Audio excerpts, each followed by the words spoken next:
The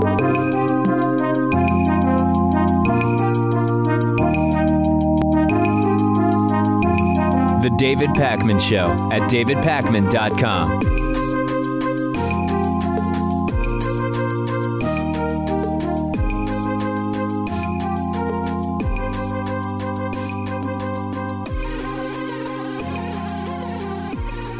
Welcome to the David Pakman Show. I am, of course, not David Pakman. I am Benjamin Dixon, host of the Benjamin Dixon Show and also host of Like It or Not on Content News, which are the studios that you see around me. David is traveling to a conference and he will be broadcasting remotely for the rest of the week, along with Pat and the full team there. A couple stories that I want to go over here with you while I fill in for David.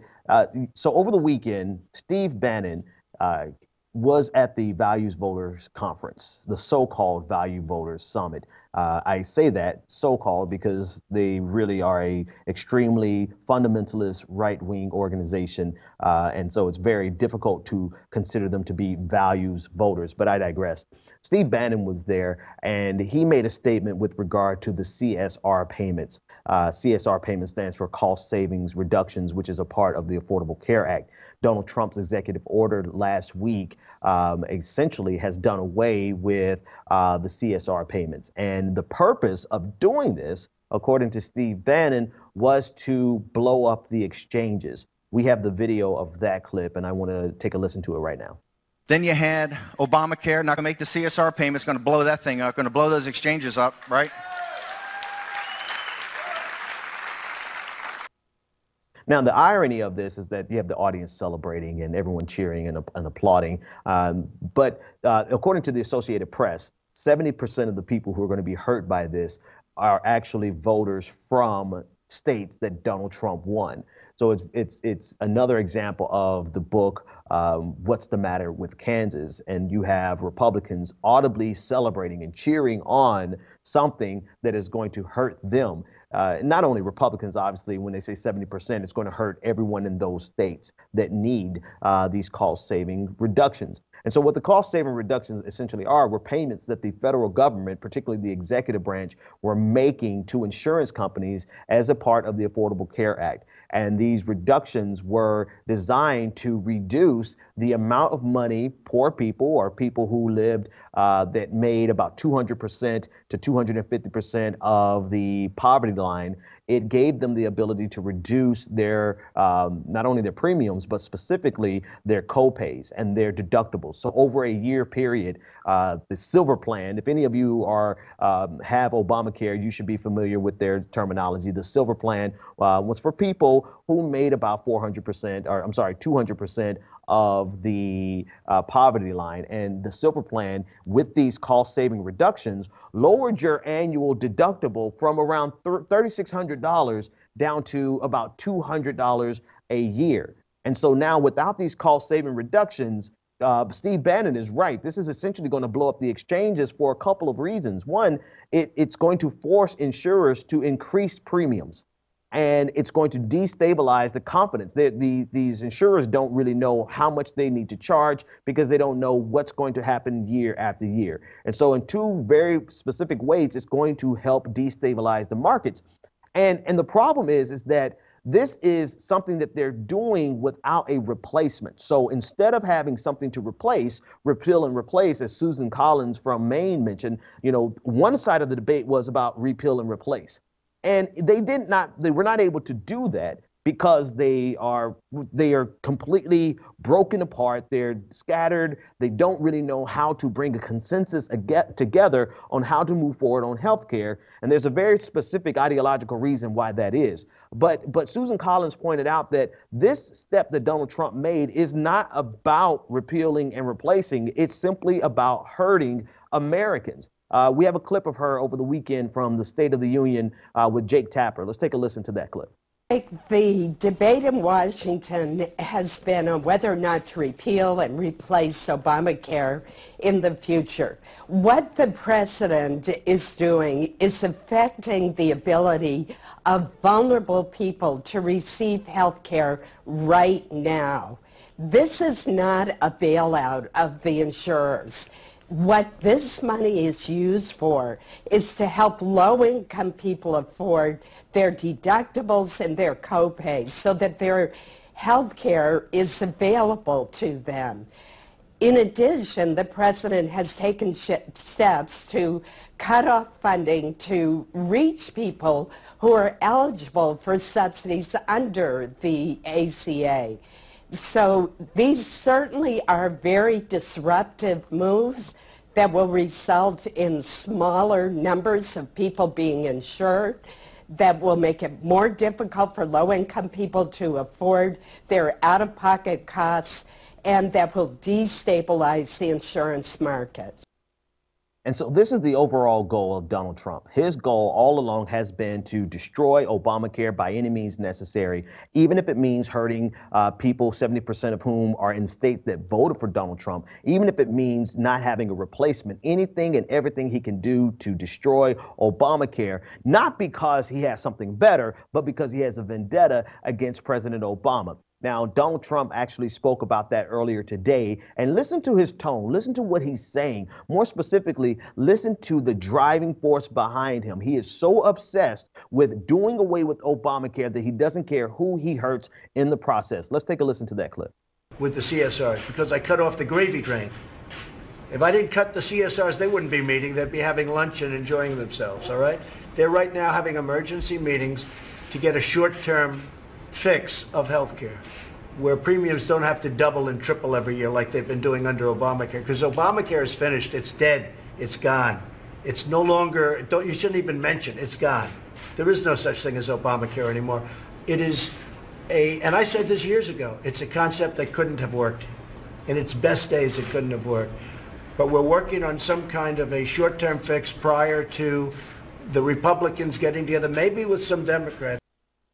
So here he is. He's frustrated because he can't get Obamacare repealed. And so now he's doing everything he possibly can by dismantling the program, particularly with these cost-saving reductions. And the entire intent was to blow up the exchanges. This shows you a level of contempt for or lack of concern for the American people. And I think in many ways it seems pointless to point this out, but it's necessary for us to point this out. This move is so detrimental to the American people, it's almost hysterical, because it's not only targeting the poor people who needed these cost-saving reductions, but it's also going to hurt the people who did not get cost-saving reductions. It's also going to inflate premiums for the average American. The premiums are considered to, are possibly going to go up about 20% because of this move. So it's not only people who needed Obamacare who are going to be affected. Every single American is going to be affected if they have insurance of any type. And Donald Trump doesn't care. Donald Trump doesn't have a solution. Donald Trump doesn't have a better way forward. Donald Trump simply has a vendetta against President Obama. Now, this vendetta actually falls in lockstep with the overall Republican ideology.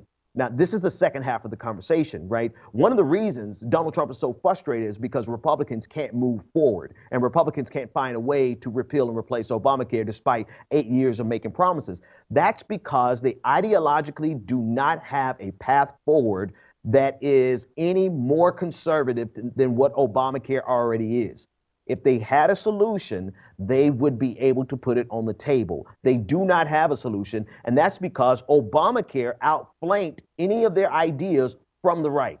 Obamacare is a conservative piece of legislation. It takes market solutions and applies it to the healthcare system, creating these exchanges. And this is precisely what Republicans did in Massachusetts with Mitt Romney. This is exactly what the Heritage Foundation promoted previously. And because Obama did it, they are more obsessed with undoing Obama's legacy than they are with at least admitting that the plan that we currently have, as flawed as it is actually a plan that they would have implemented had Obama not done it first. And because they don't have any ideological way of going any further to the right without absolutely destroying Americans, they can't find a solution whatsoever. And this is a particularly hysterical quagmire that they have themselves in, because they want to do something, but they have nowhere else to go except for kill as many Americans as they possibly can because they will put, and this is not hyperbole, right? Let me take a step back.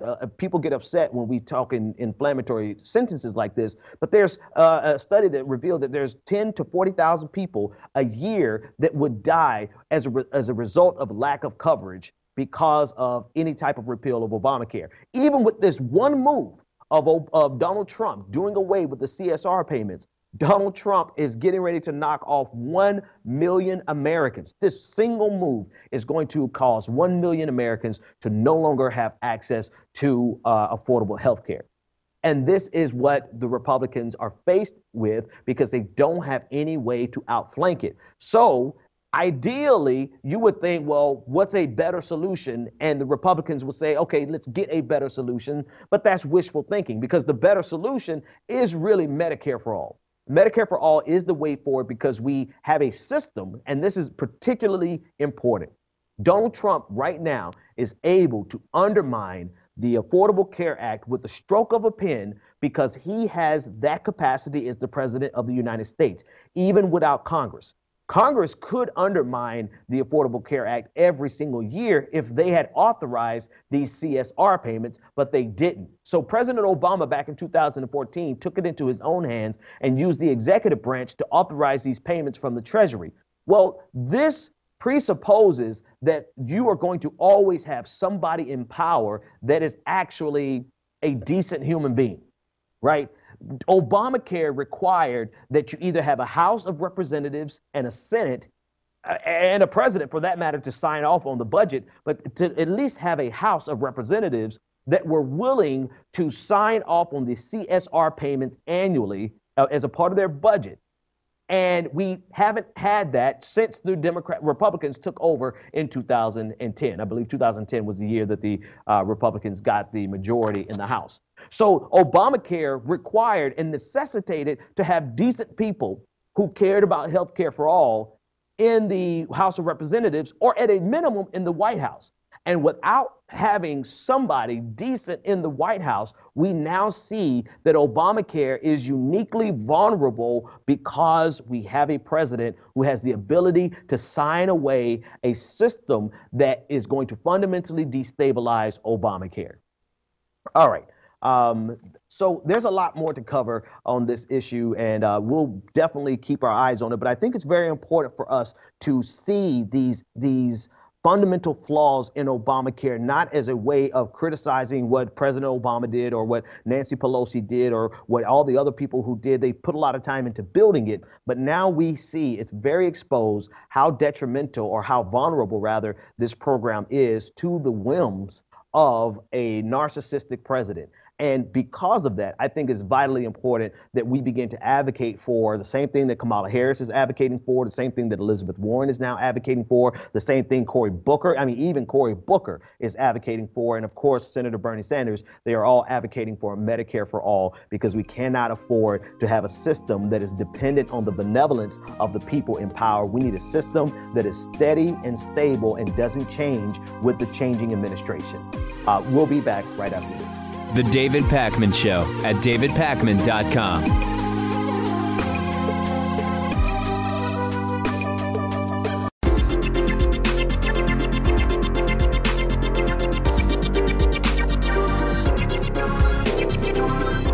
The David Pakman Show at davidpakman.com. Welcome back to the David Pakman Show. I am, of course, not David Pakman, but Benjamin Dixon, host of the Benjamin Dixon Show and host of Like It or Not for Content News, which are the studios that you see around me. David is traveling to a conference, and I am here covering for him. He'll be back for the rest of the week broadcasting remotely. There's a story that is so fascinating to me. Over the weekend, a group of psychologists, about 100 people, most of them were psychologists, gathered together and marched in New York City to bring attention to Donald Trump's mental health issues, but particularly to call for his impeachment based on the 25th Amendment, stating that he's just unfit. He's unfit to be the president of the United States. You would have seen the image on your screen of the psychologists marching. They are part of a group called Duty to Warn. Now, this goes against a long-held standard that has been in place since 1964 called the Goldwater Rule, where psychologists were told that they should not give any type of psychological analysis of public figures, particularly without examining them first. And this was put into place because of Barry Goldwater. People attempted to use his public information and his speeches to try to diagnose him and use that as a means of opposition. Well, that rule was lifted by the American Psychoanalytic Association. It was lifted specifically because of Donald Trump. And the reason they lifted it was because a lot of their members felt that they had a duty to warn Americans about the narcissistic personality disorder that Donald Trump has. Now, a lot of times when we say narcissism, we kind of throw it around casually, but in the psychological realm, it has a very specific meaning with very important implications as far as the severity of it. And there's a couple of quotes that I want to bring up on your screen now. The first one says that, quote, "We can sense the power of Trump's underlying fear that he is worthless and weak by how intensely he resists and retaliated against any criticism." And that's Harry Segal, a Cornell University psychologist. And so that was one of the first steps in moving towards this direction of making an analysis, a psychoanalysis of who Donald Trump is, but more specifically, why it's dangerous. And I think this next quote actually sums it up even better. We'll pull that up on your screen now. And this is clinical psychologist Michelle Gollan. She said, quote, "No matter how minor, he can't let anything go. We're actually suffering from his narcissistic personality. He has no empathy. You can feel it. The way he spoke about the San Juan mayor. She has PTSD and our president mistreats her. She is re-victimized. That is a narcissist." And so the group got together and they marched over the weekend, not only bringing attention to Donald Trump's personality disorder, but also calling for his impeachment. Now, this is not an attempt to shame people who have mental health issues.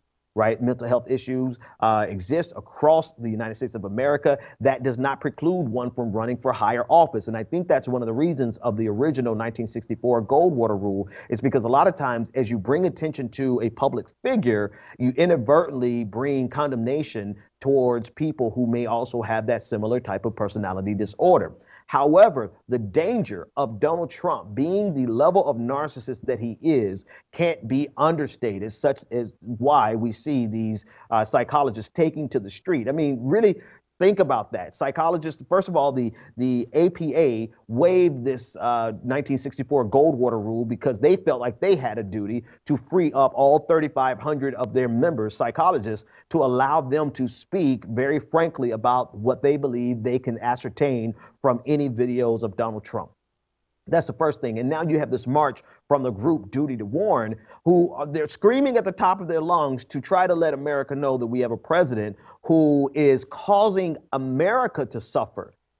And I think that's one of the most important distinctions there, right? So narcissism has a way of affecting the people around it more so than the individual suffering by themselves. It causes suffering around them. And we see now that when you have a president of the United States who is as narcissistic as Donald Trump, he has the ability to inflict massive pain onto other people, either out of sheer desire or because, according to Michelle Gollan, a lack of empathy.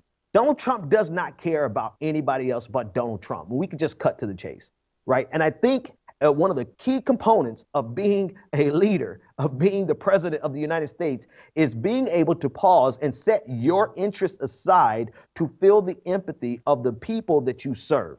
Donald Trump is utilizing the White House to serve him. He has zero concern about serving other people. And while that may sound cliche, it is best personified by how he is not able to take down, he's not able to take criticism, he's willing to disrupt any part of the government.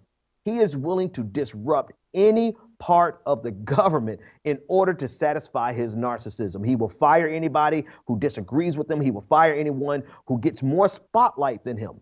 Consider that. Think about every person who for a moment got more attention than Donald Trump, and you will see that Donald Trump shortly thereafter fired that individual. And that is destabilizing. That has the ability to put the United States uniquely in a vulnerable position in a situation where this could backfire in a very spectacular and dangerous way. And that's why these psychologists, I believe firmly, that's why they've taken to the streets and decided to call for the impeachment of Donald Trump based on his mental health condition, the extent to which he is a narcissist, such that he is causing pain intentionally on the American people just to satisfy his narcissism. This is who they elected. You know, this is who, and I'm surprised that people couldn't see this before some psychologists had to point this out. I mean, some things should just be common sense, right? Some things don't require psychoanalysis. Some things you could just look at Donald Trump and realize that everything about his life has been to service himself and never to be a public servant. And everything about his life has been to service his ego. And now we have that type of disorder in the White House. And again, this is not to shame anyone else who's dealing with any type of mental health disorder, but we have to be cognizant of the fact that the man who has the most power in the world is there to please no one but himself at the expense of everyone around him. That should terrify us even more than his agenda right now. His agenda is downright terrifying, but his disorder, his narcissism should terrify us because of to what extent he's willing to go to satisfy it. We'll be back right after this. The David Pakman Show at davidpakman.com.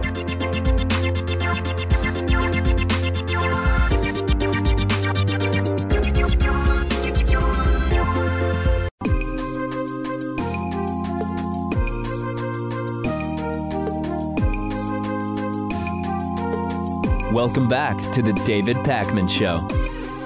Welcome back to the David Pakman Show. Donald Trump is a historic loser. Now, this is not hyperbole. This is not just me trying to make something out of nothing. FiveThirtyEight.com has shown there's a graph that we'll pull up on your screen, and you could see that Donald Trump's approval ratings have hit a new low of 37.7%. This is the lowest point in any president since we've been recording these approval polls. This is the lowest point for a president that's 10 months in the presidency.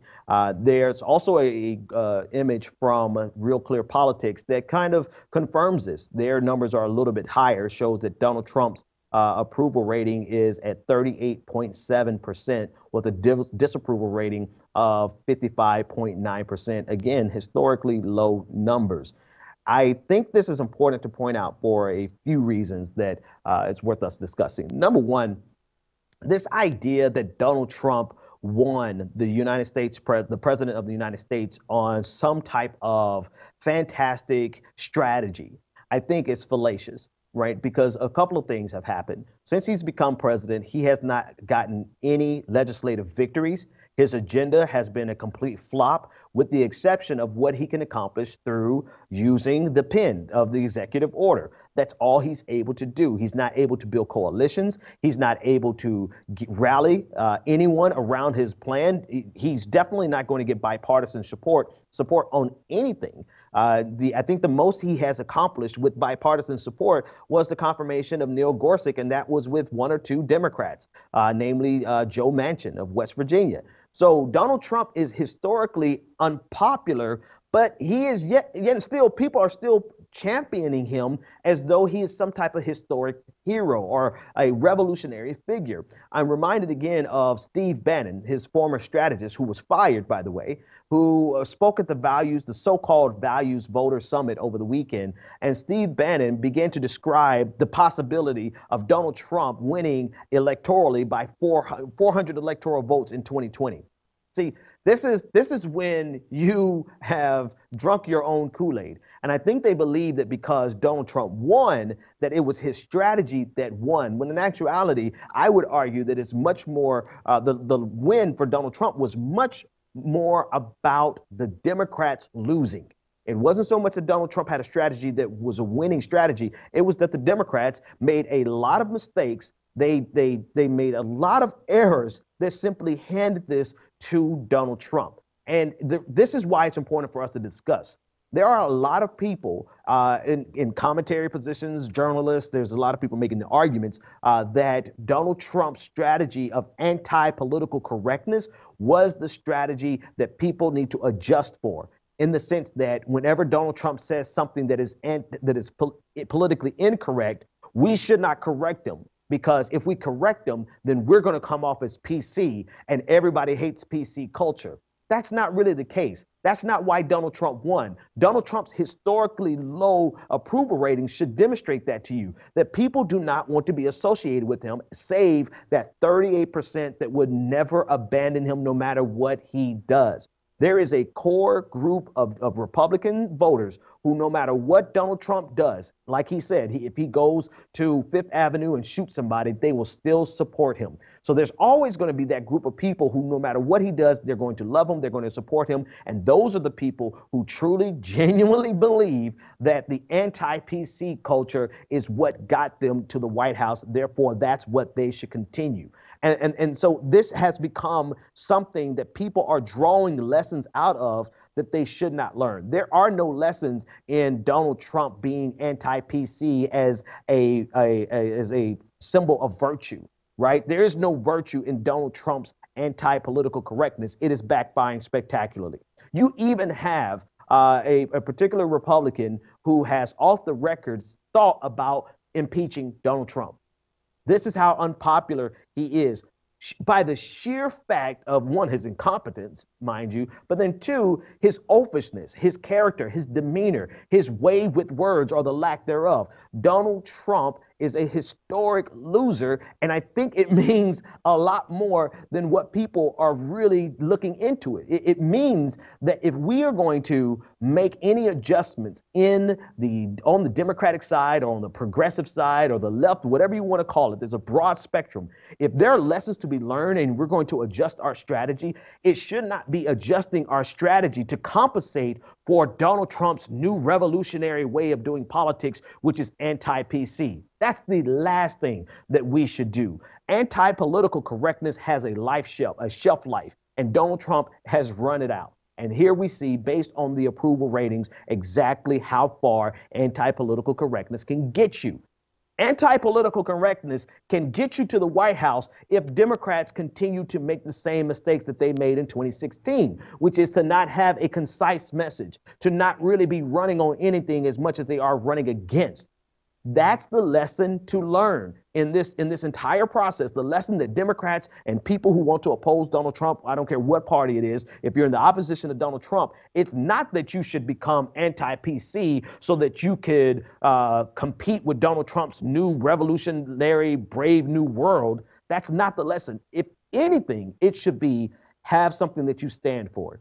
Don't only oppose Donald Trump's oafishness, but what do you fight for? What are you fighting for? There's absolutely no reason in the world why every single Democrat should not be fighting for Medicare for all, where every single Democrat should be fighting for, depending on their state, an increase in the minimum wage. There's no reason in the world that we should not have a concise, that anybody who's opposing Donald Trump, Democrat, Green Party, whoever you are, should not have a concise message of what you represent and what you stand for. The bonus for your campaign is the fact that Donald Trump is a historic loser, that every time he opens his mouth, he loses more support. And so Donald Trump is going to do more to sabotage himself than what anyone else can do. All we have to do is have a clear-eyed focus on what we represent and what we stand for. Beyond, I don't know if I should broach this particular aspect of it, but it should be above and beyond identity politics. See, the lesson that's trying to be imbued onto Democrats is that we should abandon identity politics. And that's exactly what Steve Bannon would love. That is his lucid dream. That's what he would want more than anything else, is for no one to ever address identity politics ever again. And that is that's not the lesson from this election. The lesson from this election is you have to have more.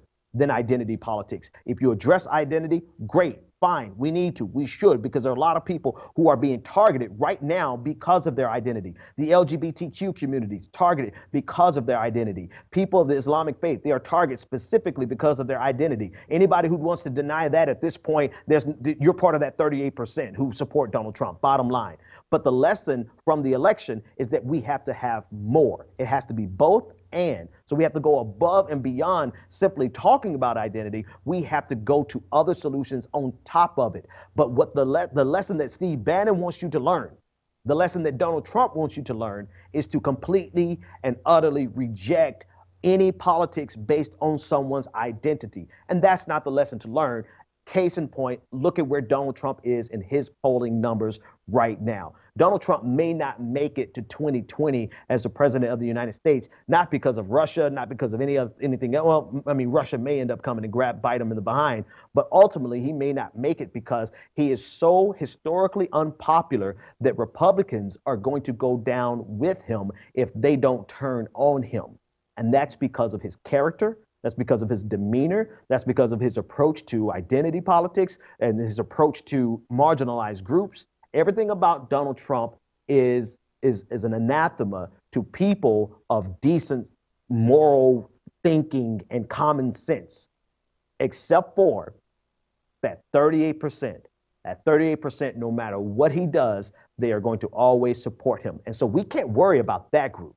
Though that group is an extremist group that exists in America, they'll never go anywhere. So why would we try to cater to them? Why would we try to placate them? We should not try to service we should not try to appeal to the broader American electorate by appealing to the extremists who still support Donald Trump.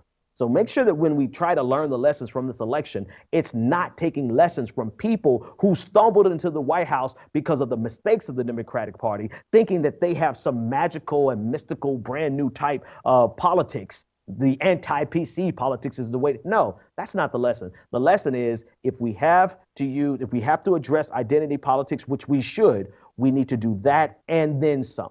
Everything has to be on the table. We have to have a solid plan that goes beyond just discussing identity, but we should not abandon identity, because that's exactly what Steve Bannon wants you to do, thinking that you're learning a lesson from the election that's not really being there for us, that's not there for us to learn. All right, we'll be back after this. The David Pakman Show at davidpakman.com.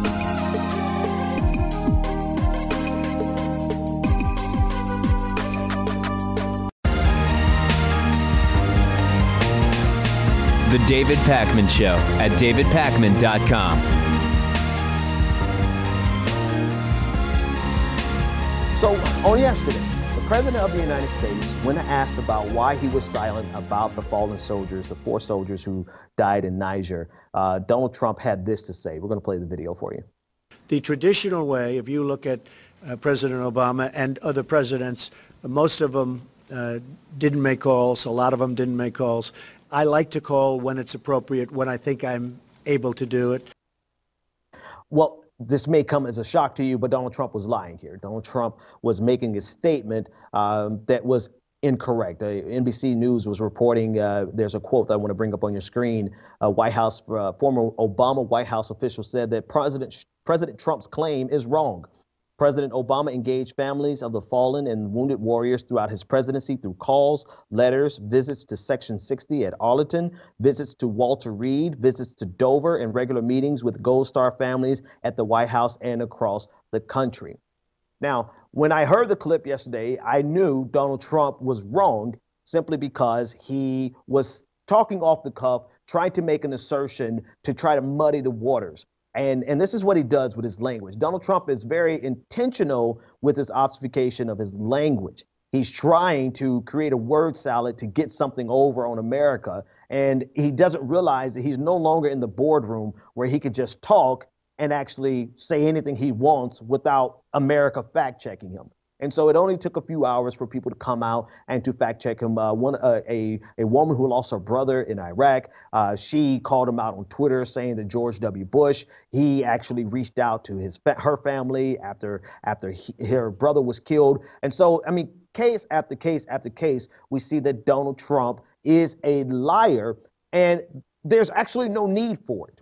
I think that's the biggest thing here. It's not the fact that he's a liar, but he lies about things that there's no reason to lie whatsoever.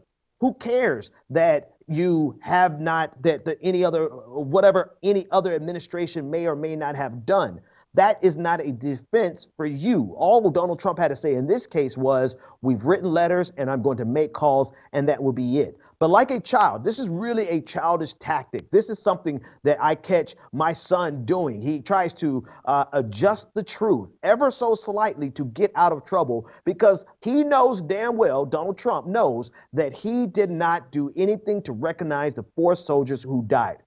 The other part of this is, not only is it completely unnecessary, and not only is it him trying to adjust the truth to get out of trouble, but it also demonstrates the level of hypocrisy from the Republican Party. Does anyone remember what happened after Benghazi?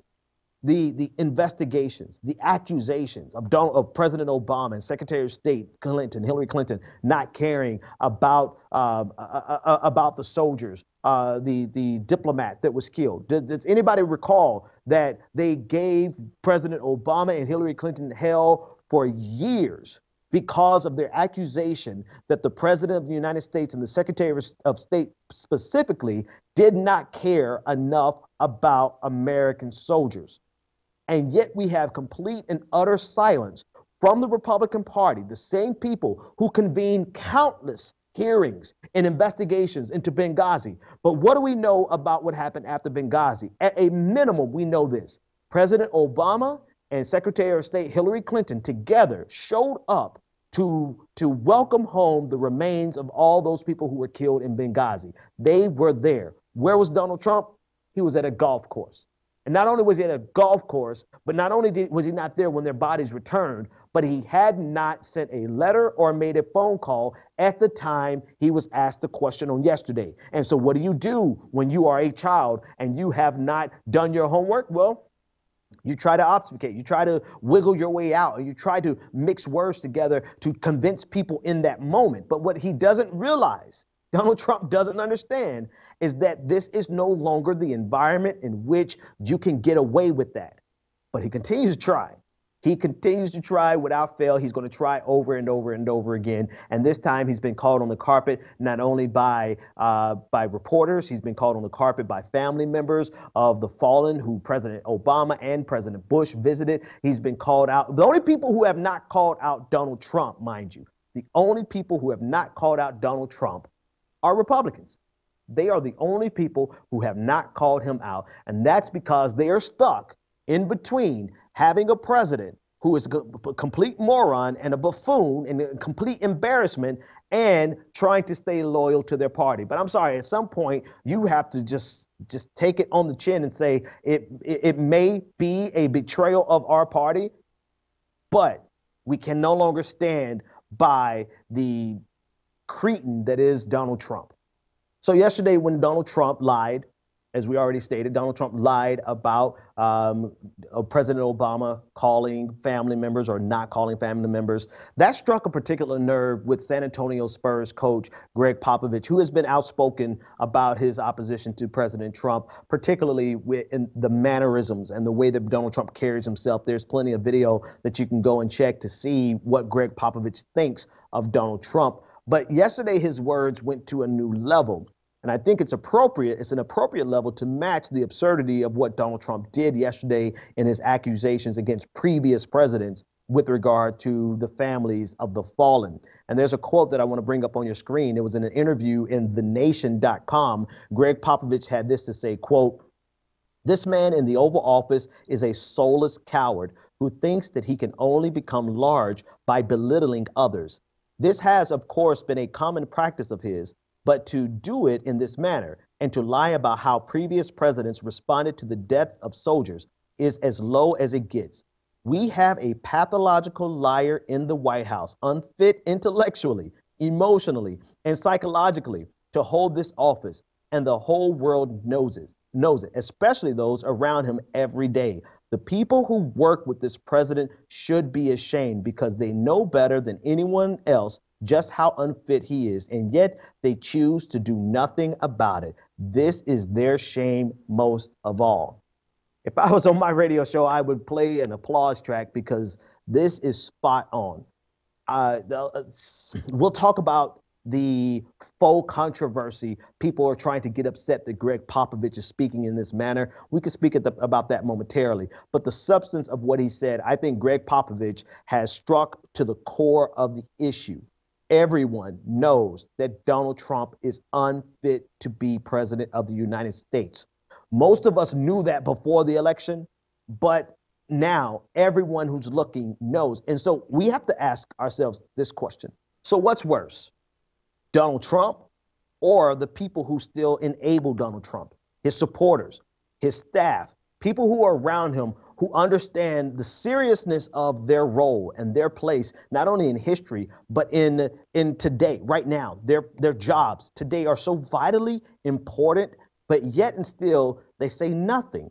They say nothing about Donald Trump because they feel like they have to have some loyalty to people serving Donald Trump took an oath to protect and defend the United States from the Constitution against threats, domestic and foreign. Emphasis on domestic. So Donald Trump is a threat to the United States. He's a threat to the Constitution of the United States. I mean, case in point, the entire fiasco with the NFL. Listen, I'm tired of talking about NFL players taking the knee, but when you have the president of the United States who insists that they cannot do that, he is directly contradicting his oath to defend the Constitution by violating the Constitution and infringing on their First Amendment rights. I mean, it's very simple. It's not rocket science. And so while we may not feel like talking about these issues anymore, the president of the United States is directly damaging America on many fronts, not just on the culture war issues. I mean, take a look at how he sabotaged the Secretary of State, Rex Tillerson, with regard to North Korea. We had the opportunity to have back channel communications with North Korea to stave off the necessity of any type of armed conflict. And yet and still,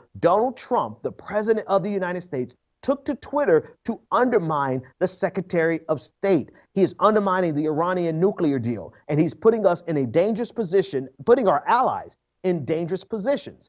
And so it's not just the culture war issues that Donald Trump is dangerous on, it's national security that he is a problem on. He's a problem across the board. But again, I ask the question, who's more responsible? The people who are around him, who are enabling him because they want to be loyal to him, or Donald Trump, who we all knew going in was this type of character? Last but not least, his voters. At this point, anyone who could still stand that 38% that we showed you earlier in the show, anyone who still falls in that category must be relegated to the dregs of society. And I know a lot of people are like, well, you can't just say this about an entire swath of voters. But if you can actively look at who Donald Trump is and still support him, if you can look at his behavior and still condone it, if you can look at his policies or the lack thereof and still think that he is a successful president, then you are not qualified to be in the broader conversation. We absolutely must build coalitions that can push back against that 38% who are active, that 38% who goes out and vote, that 38% who are dispersed between enough swing states to actually be a threat. So strategically, we have our work cut out for us. But philosophically and morally, this group is so repugnant because they can manage to stand by Donald Trump still today, despite all of the issues that are with it, but despite the fact, if I could use Gregg Popovich's words, that he is a soulless coward, and everybody knows it. So when we talk about how amazing it is to have people who still support Donald Trump, one group in particular that still manages to surprise me, even though I admit that they should not, would be evangelical voters. They still surprise me because out of all of the people who should be able to see how disgusting of a human being Donald Trump is, evangelicals still support Donald Trump in an amazing fashion. And I tried to figure out and understand why, but it's a very simplistic lens that really doesn't require, it's a simplistic phenomenon, rather, that doesn't really require much analysis. So long as you, number one, oppose abortion or ostensibly oppose abortion, because really, what's the over-under on the number of abortions Donald Trump has paid for? But I digress. So long as you outwardly oppose abortion, and so long as you outwardly oppose same-sex marriage, then you still get the support of the evangelical base. Case in point, there's an amazing article in the New Yorker that was a long format interview between Steve Bannon and the journalist. And Steve Bannon began to divulge to America, essentially, how Donald Trump thinks of and treats Mike Pence. And so in that article, they discuss how anytime someone comes out of Mike Pence's office, he jokes and mocks Mike Pence, saying, "Did he make you pray?" And then the other thing that stood out was when the conversation went to overturning Roe versus Wade, they had a legal scholar there who said that even if Donald Trump was able to put another justice on the Supreme Court who would overturn Roe versus Wade, that the states, on a state-by-state level, that they very likely will pass or make abortion legal in their individual states. And so Donald Trump used that as an opportunity to turn to Mike Pence and say, see, all this energy that you put into this, and you're going to fail anyway. Last but not least, when the conversation turned to the LGBTQ community, Donald Trump abruptly said, don't ask Mike Pence about that because he just wants to hang all the gays. Now, notwithstanding the vulgarity and the ridiculousness of the president of the United States joking about religious fundamentalism so extreme that they would kill people because of their sexuality, we'll set that aside for a moment. This just shows you the amount of disdain that Donald Trump genuinely has for religious people. Now, I'm not defending the religious people in this conversation because I think their ideology and their political positions and a lot of their religious rhetoric should be condemned. And I'm a Christian, so I can just outright tell you, Mike Pence should be mocked and mocked on a regular basis. Everyone in attendance at the Values Voters Summit should be mocked and mocked on an ongoing basis because what they stand for and what they represent is an anathema to people who simply want to coexist and live their life the way they see fit without having to conform to someone else's religious expectations. But if you notice, I pointed out the Values Voter Summit attendees, but Donald Trump himself was just there last week speaking to the Values Voter Summit and pandering to that same exact group of people. So the question is, how can evangelicals still support him when they know in every way imaginable, Donald Trump is not anything remotely like what they want people to be, right? Everything they try to force other people to be, sexual purity and all these other types, then Donald Trump is the exact opposite of it. Humility. Donald Trump is not humble. Patience. Donald Trump doesn't have any patience. Donald Trump does not demonstrate anything that would remotely make you think that he was a Christian at all whatsoever. But now they actually have evidence of Donald Trump mocking their very positions. But what is happening? They still support Donald Trump. That's because they don't really care. All they want is someone in the White House. Actually, strike that. Let me take it back. They don't care because they have long since abandoned their core issues, right? Even if we think that they are wrong on their core issues, which I do believe that they are wrong on their core issues, they have morphed away from anything concerning religion, anything concerning morality, and they have long since abandoned that. And many of these evangelical leaders, if you take Jerry Falwell Jr., for example, he said last week that Donald Trump is going to be the greatest president since Richard Nixon. Well, that's probably the true statement. But what he actually said is that Donald Trump is going to be the greatest president since Abraham Lincoln. And this is a man who's the head of one of the largest Christian universities in the country, probably in the world. So this demonstrates to us how they have abandoned their own core principles, which we disagree with their core principles, but they've abandoned it in exchange for political power in the Republican Party. It is 100% about political power in the Republican Party. They don't care about their own pro-choice or pro-life positions. If they did, they would oppose Donald Trump. They don't really care about opposition to same-sex marriage, because if they did, they have to oppose Trump because he clearly is not on the same side as them. So all it has boiled down to at this point is maintaining political power in the Republican Party, no matter what, even if that means them betraying their values that I would agree and argue are not values to begin with.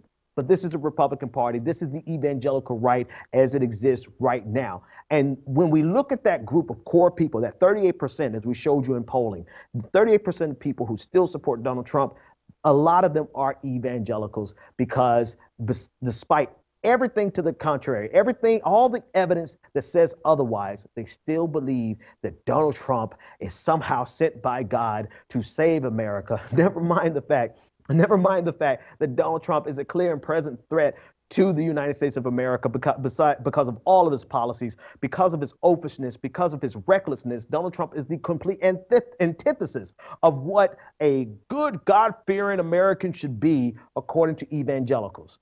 So that just shows you the depth and the depravity and the lack of substance that exists in this particular group of people, and particularly in the. I want to make a distinction here. The leadership, people like Jerry Falwell Jr., Paula White, Robert Jeffress, Tony Perkins of the Family Research Council, all those people, they are completely bereft of any sense of dignity and any sense of morality that they try to force you to have. They don't really care about that. The leadership, all they know how to do and all they are concerned with is using their pulpits and their platforms to usher their congregations to vote for the Republican Party in exchange for political power. Hey guys, thanks so much for hanging out with me for this hour. David will be back broadcasting remotely. And if you are a member, get ready for the bonus show. We will see you on the bonus show. Take care.